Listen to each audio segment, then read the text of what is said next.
Arts in Bloom, a 3-day event showcasing some of Macon County's finest artists.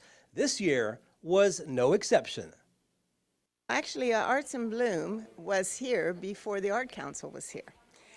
We started about 4 years before the Art Council, which means that we've been around for 16 years, Arts in Bloom. I had a group of ladies in art class, in watercolor class, that had gotten a certain degree of semi-professionalism to their work.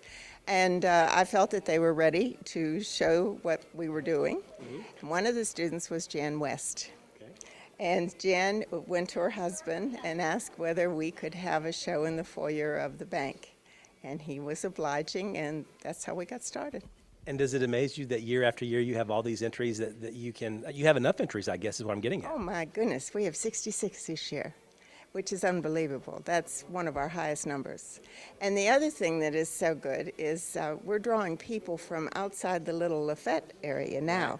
Word has reached others, and some in Kentucky are coming over to show. And Westmoreland has some entries this year, and we have 1 or 2 from Hartsville area. So that's good. It's all good. With your leadership in the Arts Council through the years, does it amaze you that how many people have really responded to the Arts Council and specifically this event and as far as participating? Oh yes, and it's very gratifying, I'll tell you that. And the work gets better and better and better. You're going to see work this year that is quite accomplished. We have 15 entries coming in that are 3-dimensional. And this includes woodworking items and pottery and this kind of thing. That's a new facet, you know, that we're pulling from a whole different group of people in that one. And then along with that, of course, are the various mediums in the various media in the arts. Now you have judges as far as this event is concerned too, don't you? I mean, they judge the actual exhibit, the actual pieces in the exhibit. Yes, Mr. R.J. McDonald from Gallatin is coming in to judge. He's quite well known, Barry. He is a wildlife artist, and he's recognized nationally.